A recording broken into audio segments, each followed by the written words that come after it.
we needed the quadratic approximation of the function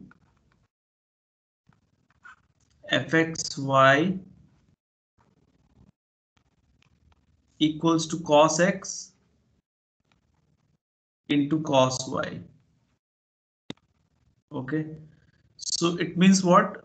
We need to write the Taylor series expansion up to second order terms, and third order term will be the error term. So what I mean to say, I need to go for fxy equals to f of a comma b plus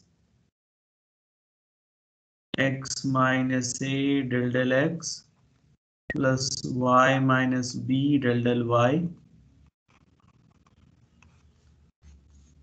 at a comma b of f at a comma b, and the second term is x minus a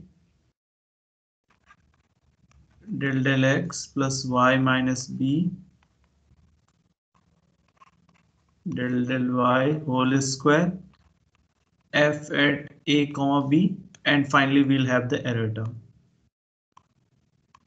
And what is that term? That term is x minus a del del x plus y minus b del del y whole cube f at sine theta 1 and theta 2. And the region which was given to us, it was mod x less than or equal to 0.1 and 0 mod y less than or equal to 0.2. Mod x less than or equal to 0.1 and mod y less than or equal to 0.2. So here delta 1 is 0.1, delta 2 is 0.2, and a equals to b equals to 0. Okay, so let's first evaluate the partial derivatives. So fx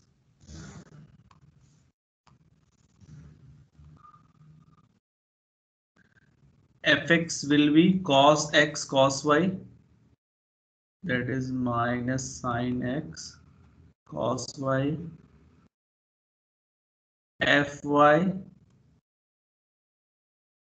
it will be minus cos x sin y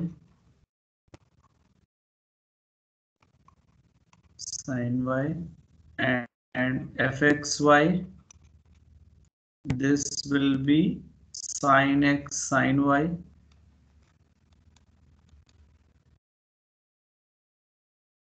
All right,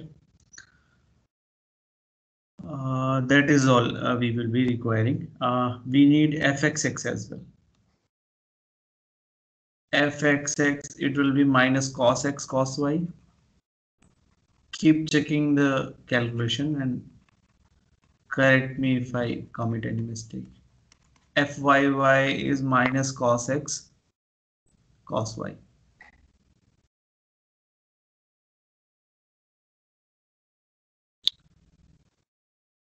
Minus cos x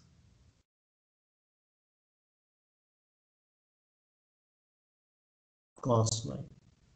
Okay, so at a and b are 0 here, so fx at 0 0, it will be 0. Fy at 0 0, it will be 0, and fxy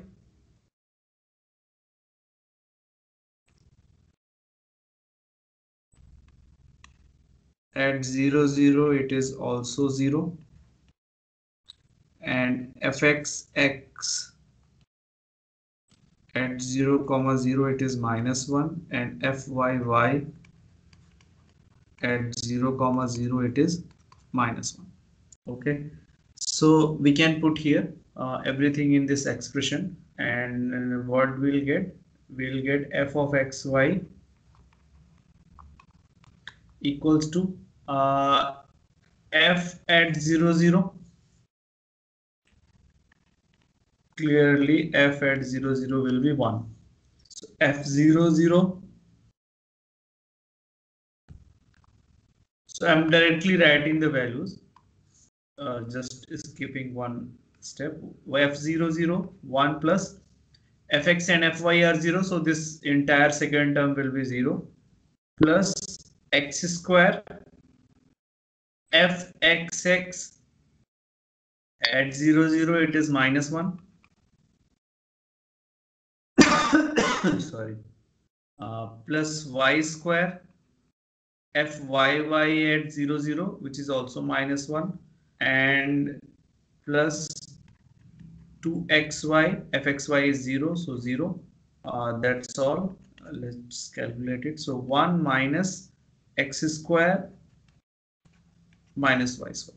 So this is the quadratic approximation of fxy, which is cos x cos y, about a comma b equals to 0, 0, and this approximation came out to be 1 minus x square minus y square. So now we'll try to understand what would be the maximum error which will occur if we approximate cos x cos y by 1 minus x square minus y square.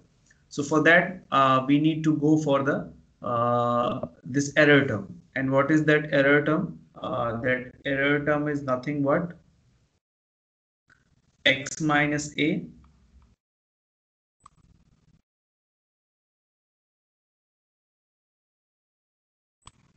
del x. A is 0, so we can write x del x. X del x plus y del y power 3 f at theta 1 comma theta 2. Okay, at theta 1 comma theta 2.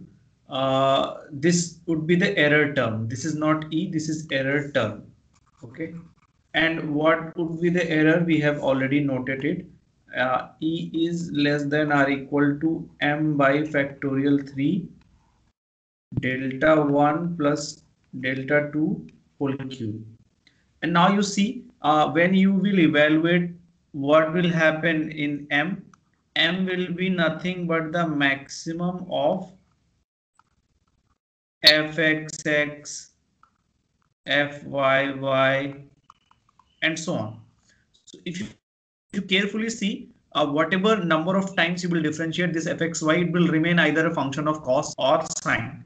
So its maximum value is going to be 1 in any one of the case over entire region. So we can take this value as 1, and then you can put everything here. 1 upon factorial 3 into delta 1, that is 0.1, plus delta 2, that is 0.2, power 3, which is 0.3 power 3 upon 6.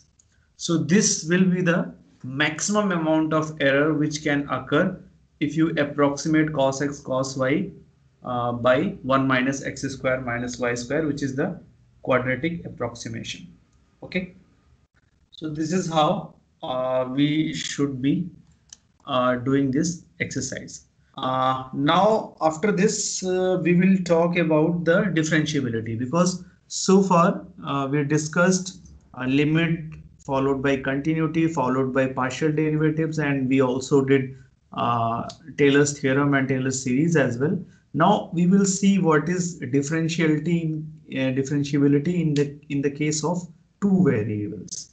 Okay, so to do that, first we will write a theorem and prove this theorem, and this theorem will lead us to the definition of the differentiability for the two variable function.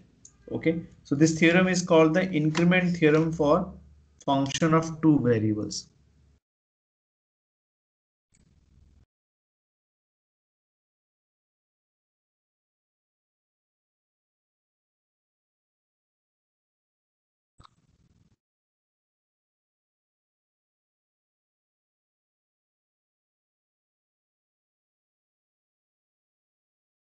Function of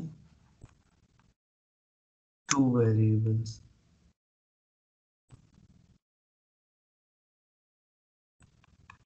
Okay, so let us first define this, what is this theorem, and then we'll prove it. Okay, suppose let the partial derivatives of fxy, let the partial derivative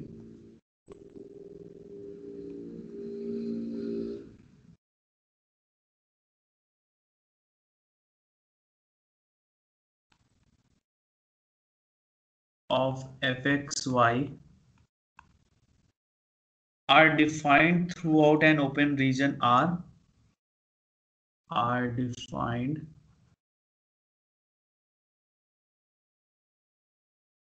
throughout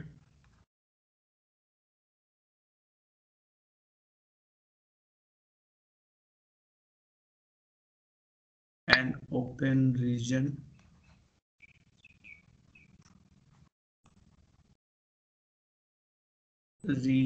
R containing the point x naught comma y naught, containing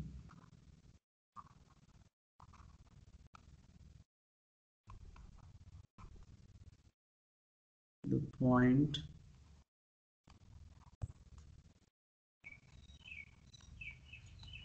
x naught comma y naught, and that fx and fy are continuous at x naught comma y naught, and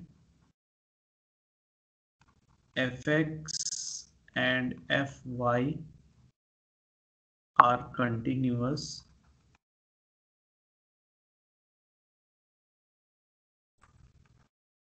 at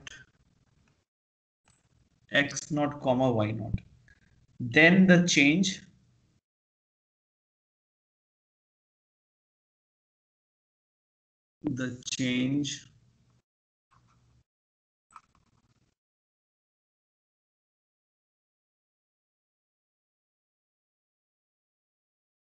delta z equals to f of x naught plus delta x. Delta x is the h and k, which we have already familiar. Y naught plus delta y minus f of x naught comma y naught.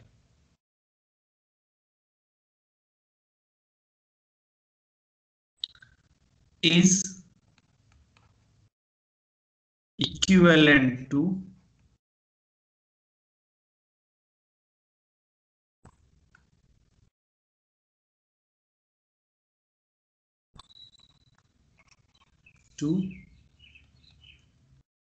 delta z equals to fx partial derivative of f at x naught comma y naught delta x plus fy at x naught comma y naught delta y plus epsilon 1 delta x plus epsilon 2 delta y. Okay, where epsilon 1 comma epsilon 2 they tend to 0 when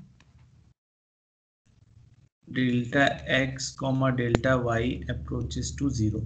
Okay, so basically what we mean to say, we are going to develop a formula for the differentiability. If you recall the differentiability of function of single variable, so we had this kind of idea. We had f of x naught plus delta x minus f of x naught divided by delta x and limit delta x tending to 0. But since here we got two variables, so the same formula can be converted into this form. Limit delta x comma delta y tending to 0 comma 0 f of x naught plus delta x comma y naught plus delta y minus f of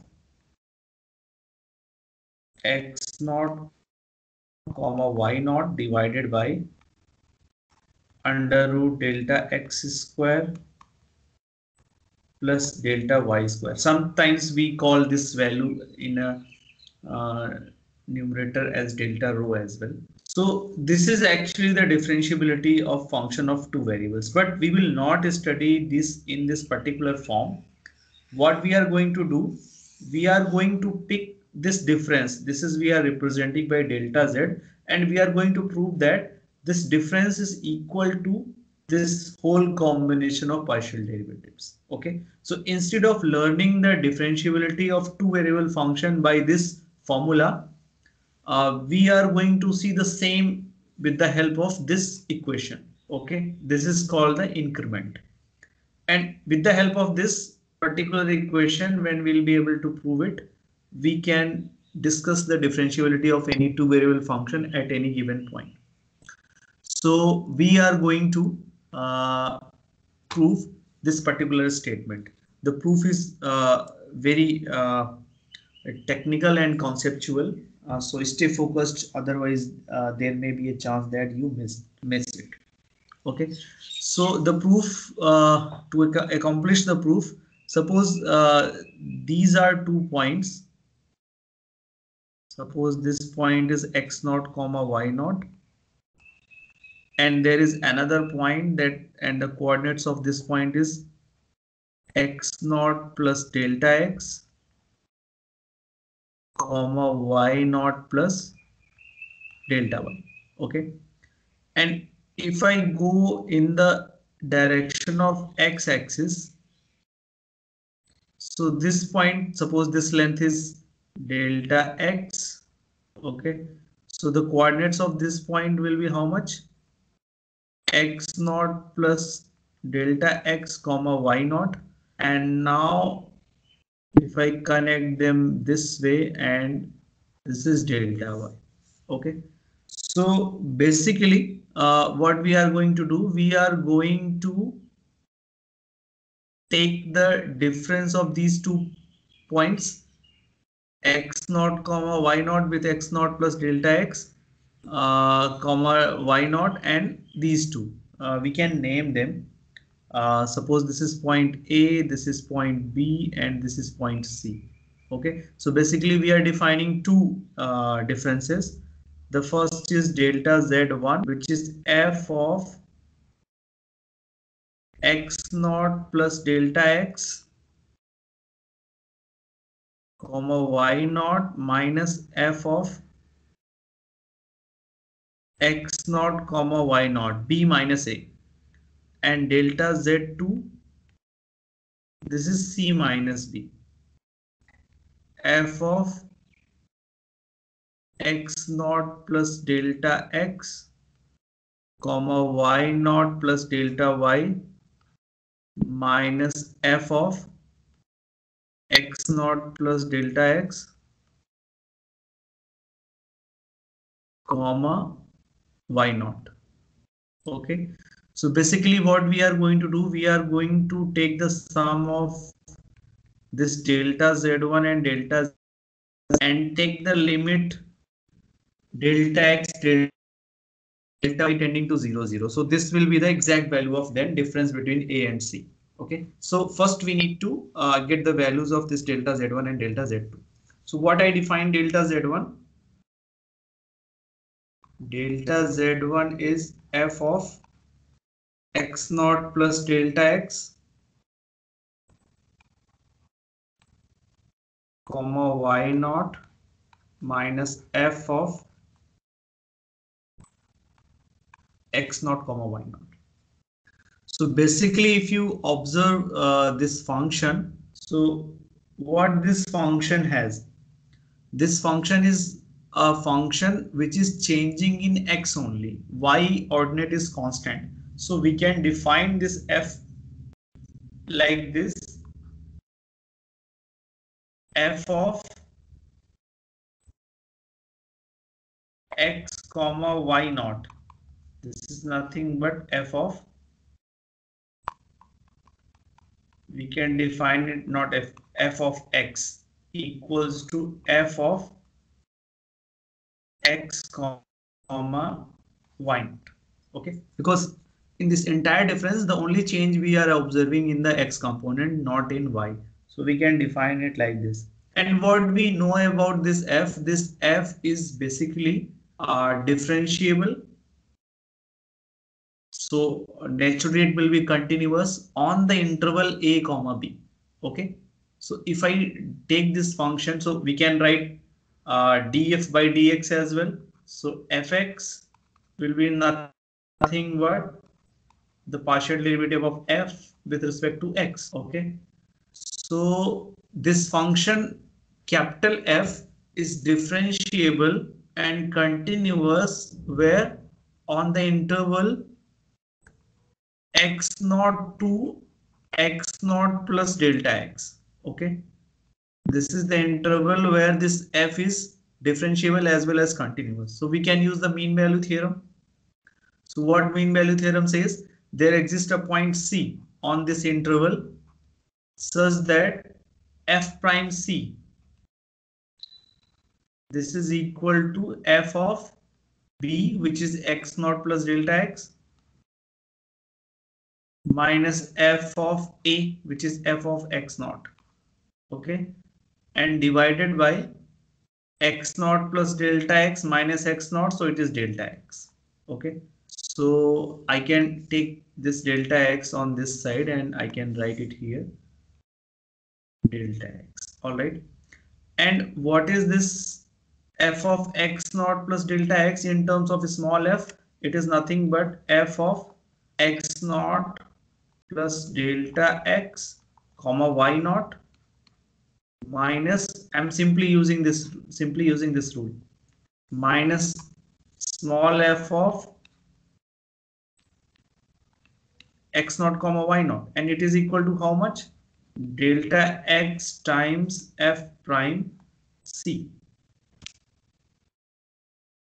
Delta x times f prime c, and f prime c is nothing but, if I write this in a small f form, so this is delta x into fx, because we have differentiated with respect to x, c comma y naught.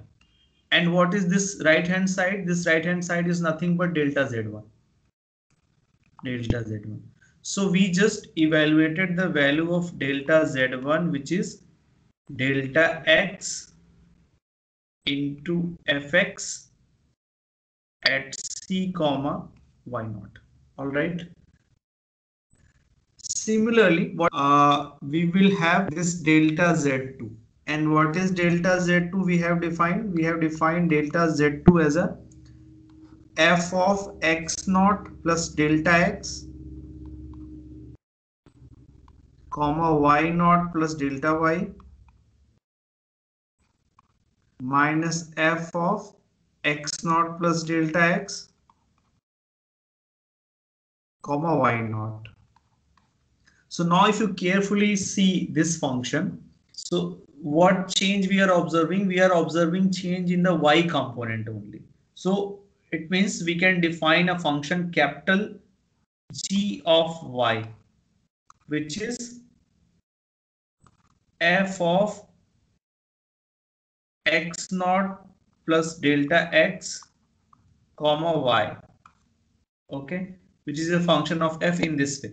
So g of y I have written like this. Let me rewrite it. G of y, it is function of f x naught plus delta x comma y. Okay, so this g of y is a function on the interval.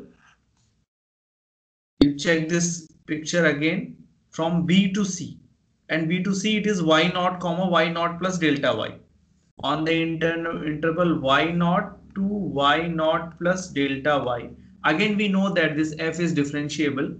So the same will be with g. So g is a function which is differentiable and continuous on this interval. So again, we can use the mean value theorem. So what it will tell? It will tell there exists a point D on this interval such that g prime D,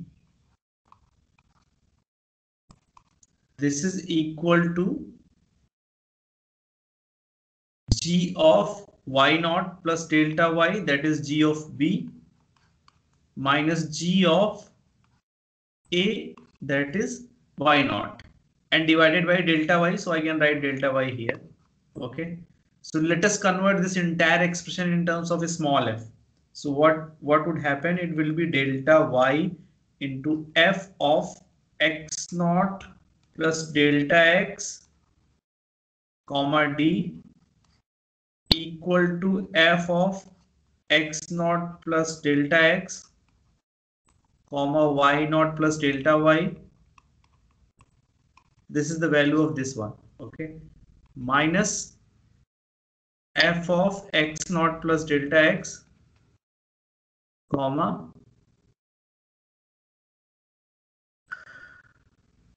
y naught. Okay, so this value is nothing but, if you check, this is nothing but delta z2. So what we got, this is equal to delta z2. So delta z2, this is equal to delta y times, this is fy, sorry, because this is g prime d. So fy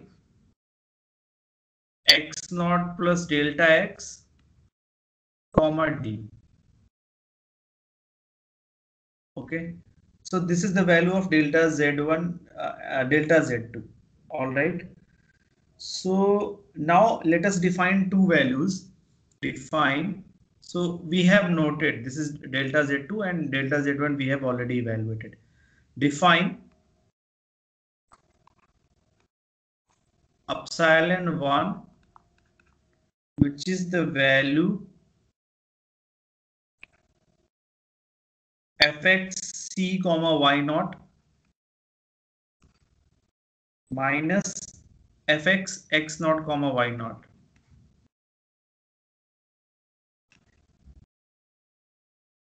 And epsilon 2, this is equal to fy x naught plus delta x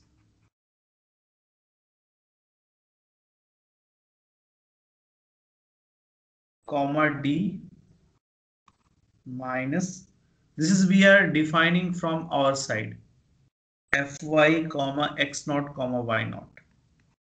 So if you carefully see the way it is defined, because everything we are defining, it is lying on this whole thing. C is lying on this interval, D is lying on this interval.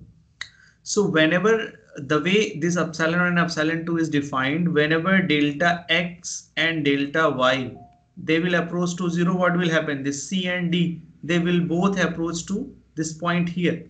So what is the coordinate of this point? This is x naught comma y naught. So if C and D, they will approach to x naught comma y naught. So what would happen? This epsilon and epsilon 2 will become 0. So whenever delta x comma delta y, they approach to 0, this implies epsilon 1 and epsilon 2, they will also approach to 0.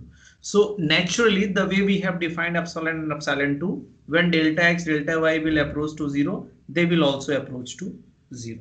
Okay.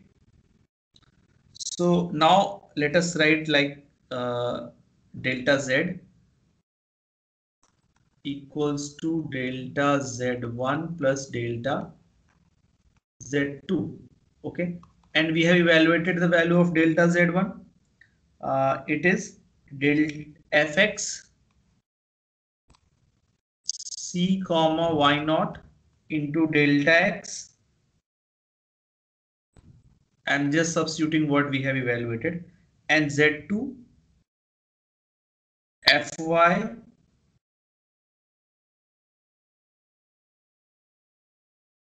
x naught plus delta x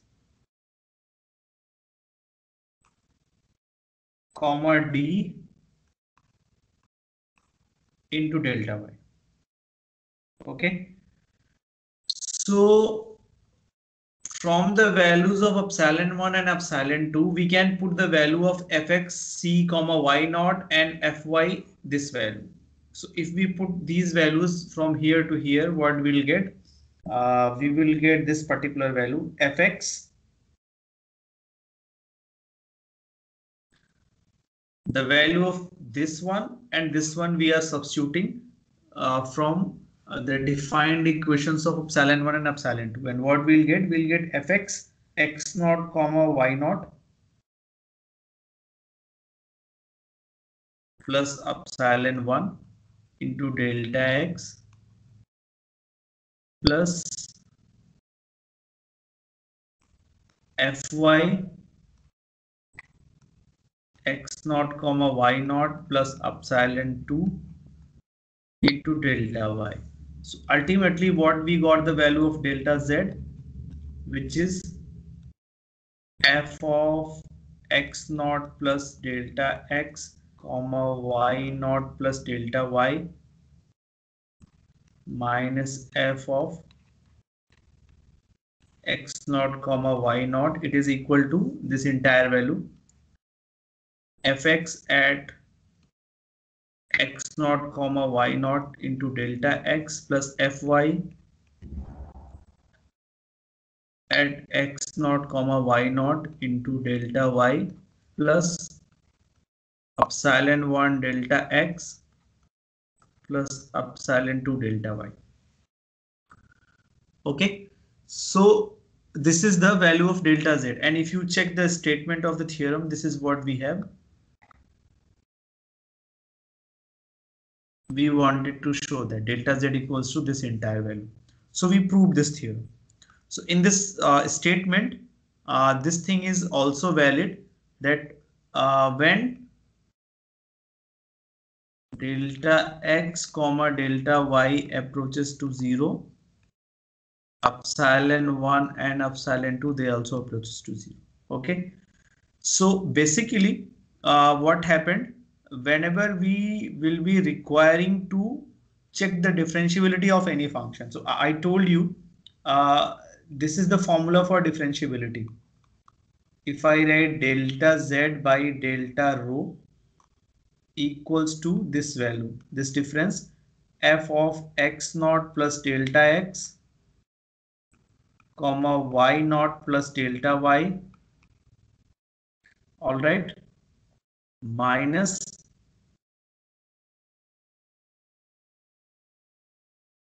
f of x naught comma y naught, okay, divided by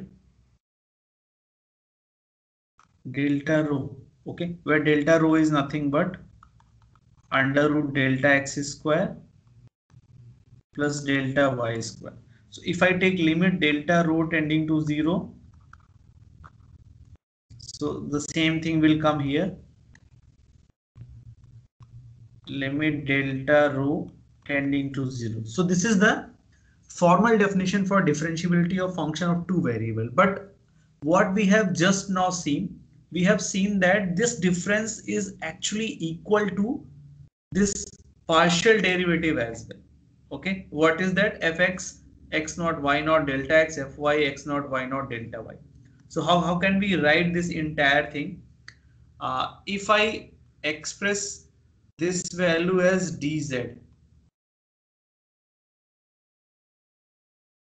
which is fx at x naught comma y naught into delta x plus fy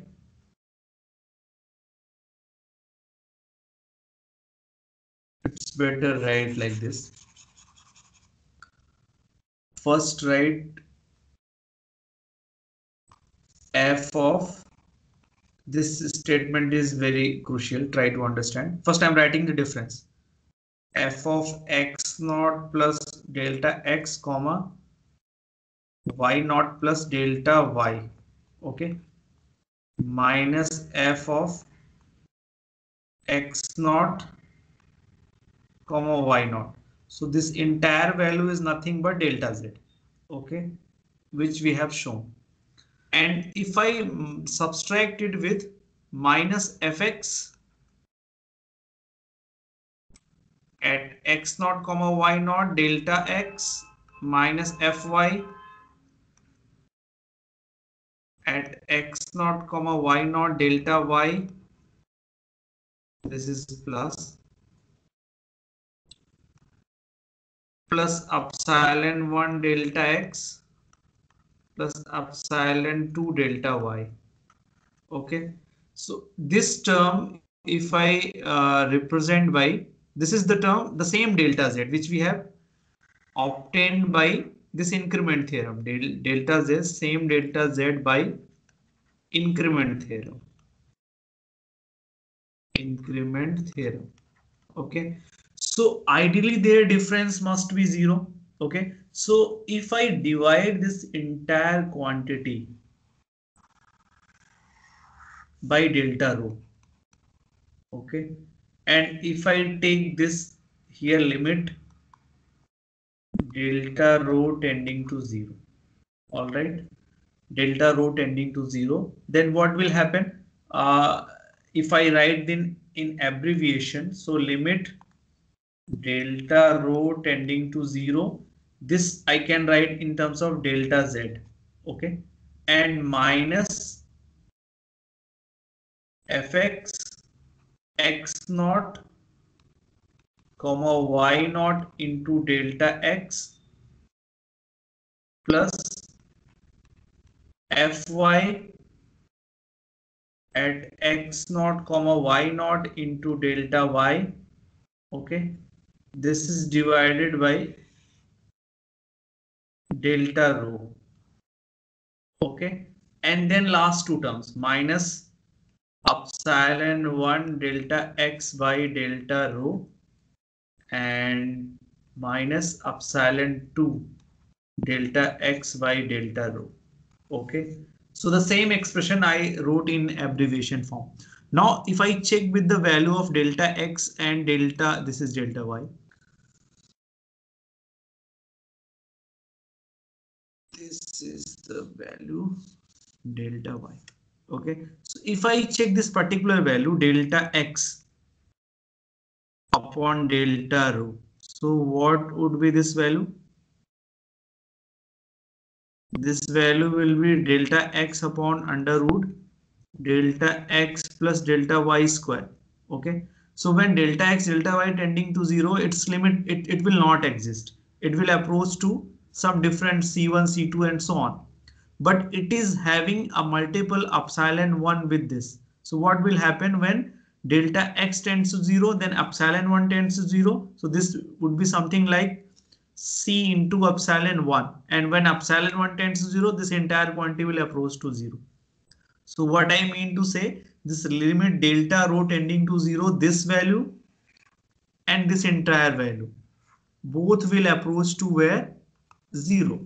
And if they will approach to 0, we can rewrite this expression again. Limit delta rho tending to 0, delta z, and let us now express this entire term by dz. Okay.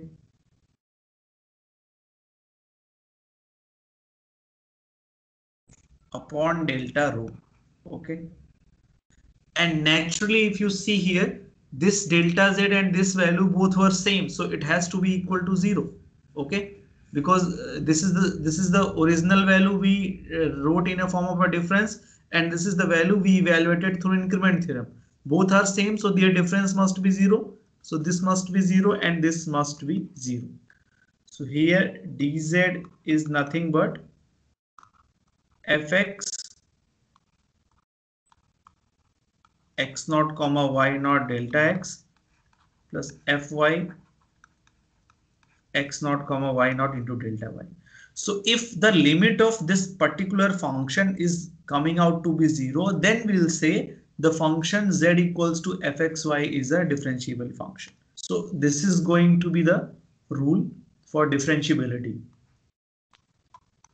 Differentiability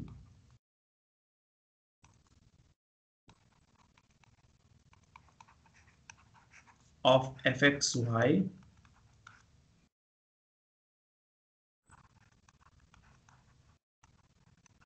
at x naught comma y naught. So what would be this? Limit delta rho tending to 0, delta z minus dz upon delta rho. If it is equal to 0, then function will be differentiable. Okay, so this is what we developed. I will quickly do an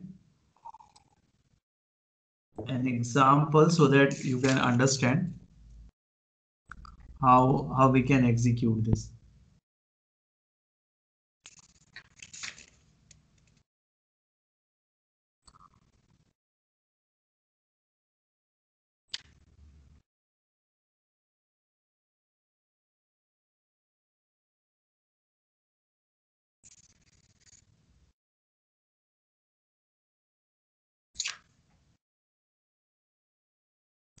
Okay, suppose I take this example, then I'll take your queries.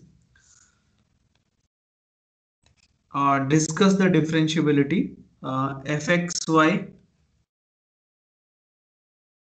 equals to x square minus y square upon x minus y when xy is not equal to 1, is not equal to 1, and 0 when xy is equal to 1 comma 1. So we have to check its differentiability. So if you go and evaluate its partial derivatives at 1 comma 1, so I have already its value, so I'm directly writing, you can check it later. Fx at 1 1, it is coming out to be 1.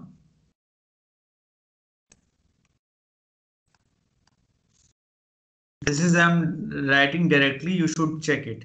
And Fy at 1 1, it is coming out to be also 1. Okay. So what is the criterion for differentiability? For differentiability, we need to check this particular expression. Limit delta rho tending to 0 and delta z minus dz divided by delta rho. Okay, so let us put everything here. Limit delta x delta rho tending to 0. So the function is at 1 comma 1, so we should write like this: f of what is x naught is 1. We are checking differentiability at 1 comma 1, so 1 comma 1, so this will be f of, just simply check this formula available in the previous slide, this particular f of x naught plus delta x, y naught plus delta y minus fxy. So f of 1 plus delta x comma 1 plus delta y minus f of 1 comma 1, this is the value of delta z. Okay, and minus dz is fx at 1 comma 1 into delta x plus fy at 1 comma 1 into delta y. Okay, this whole thing divided by delta rho. Okay, so let me simplify this. So when you put all these values, f of 1 1 is given 0, fx 1 1, it is 1, and it is also 1. So if I put all these values, so delta rho I can write like this: limit delta x comma delta y tending to 0. Either write delta rho tending to 0 or write this one, this is the same. So f of 1 plus delta x, see the definition of the function. It is x square minus y square upon x minus 1 when x and y are not equal to 1. So definitely here x and y are not equal to 1 comma 1. So it will be 1 plus delta x whole square, that is x square, minus 1 plus delta y whole square upon 1 plus delta x minus 1 plus delta y. So x square minus y square upon x minus y. Okay, this is the value of f of 1, and then f of 1 comma 1, it is minus 1 into delta x plus 1 into delta y. Okay, divided by under root delta x square plus delta y square. Okay, so if we solve this, so what we'll get: limit delta x comma delta y tending to 0. This in this expression we can put we can write like this: 1 plus delta x plus 1 plus delta y. Okay, the reason is very clear because we can write it a minus b into a plus b. So a minus 1, a minus b factor will cancel out, minus delta x minus delta y. Okay, divided by under root delta x square plus delta y square. Okay, delta x square plus delta y square, and then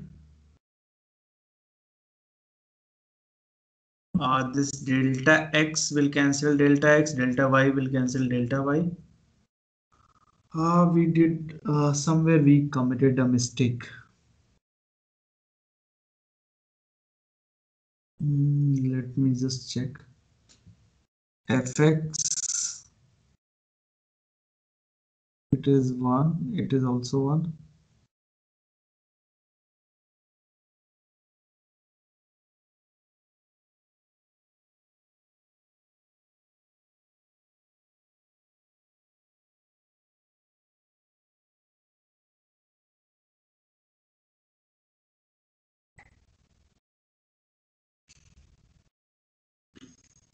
We are getting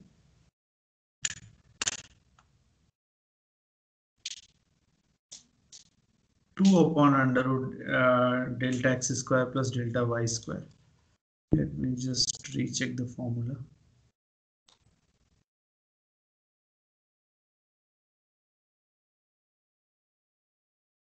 F of 1 is 0. Sorry, that is why there was a mistake. This function is at 1 it is not 0. At 1 it is 2. That is why we were getting something nonsense. So this value is 2. Okay, so this minus 2. So what happened? This 1 cancel out, and what we got, this we got 0. So this proves that fxy is differentiable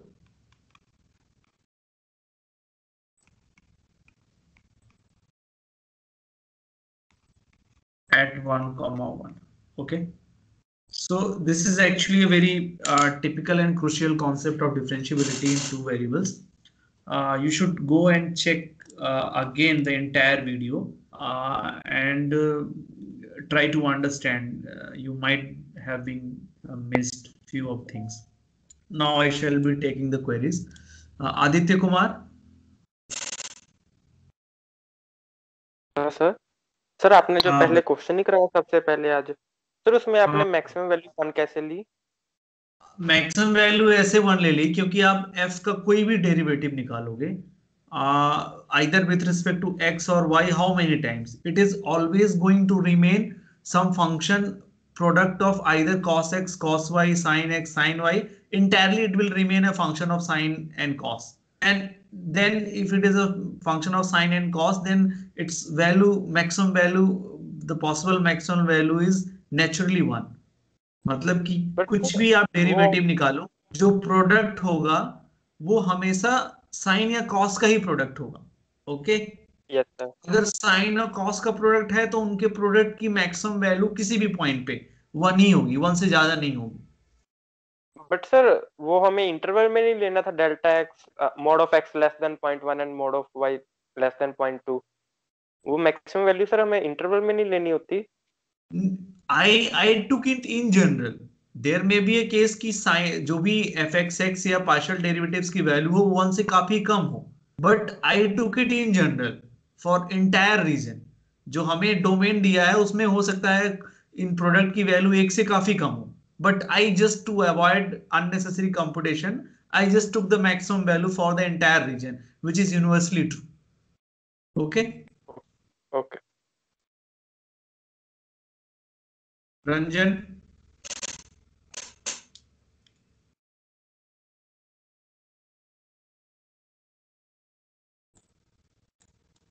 वैभव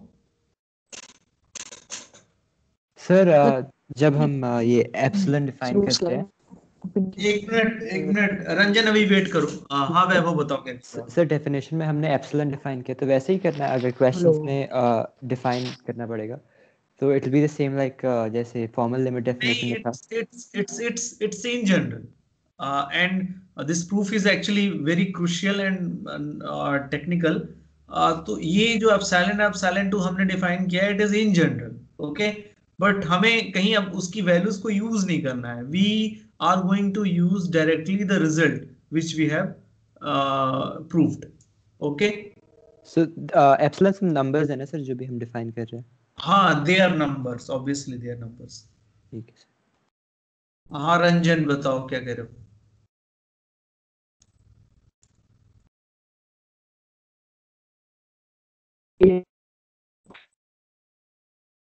रंजन आपकी आवाज नहीं आ रही।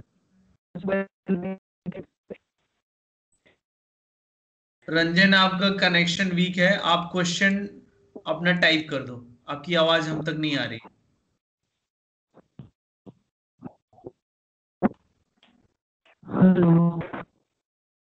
रंजन आपकी आवाज नहीं आ रही, आप question type कर दो। Isha So kindly will you explain that derivation again? that's the entire thing. It's आपको कहाँ से you missed, then it So would be easy. actually I'm not able to understand what we are trying to find out and where we are using what. So actually I'm totally perplexed. This is a constructive proof.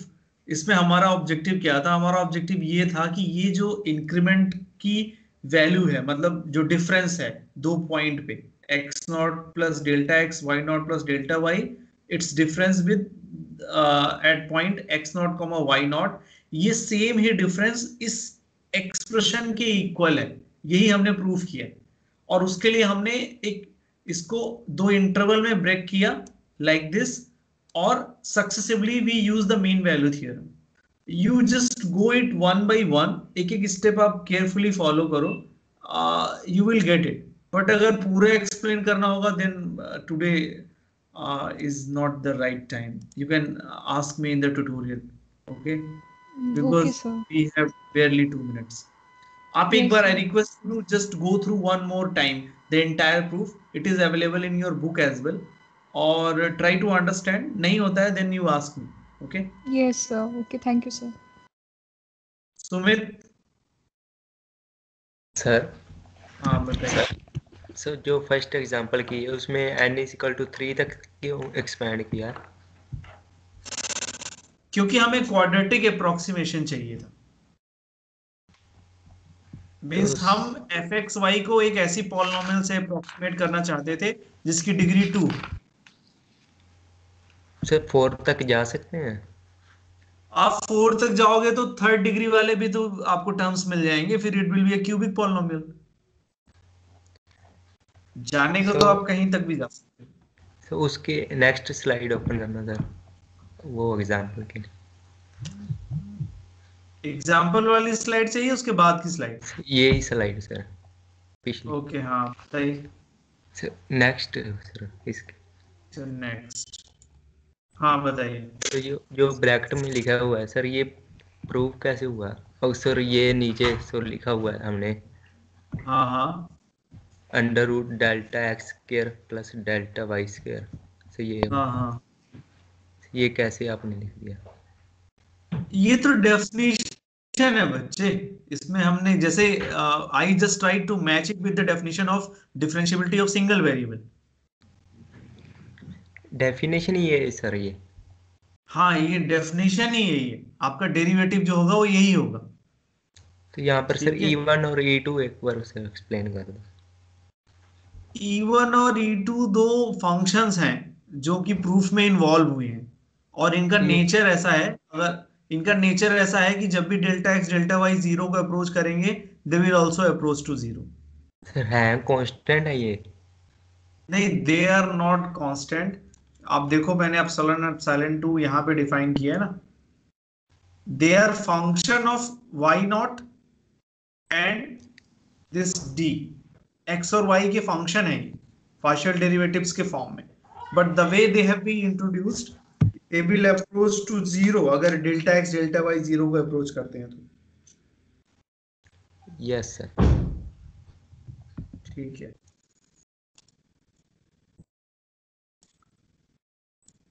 Ayush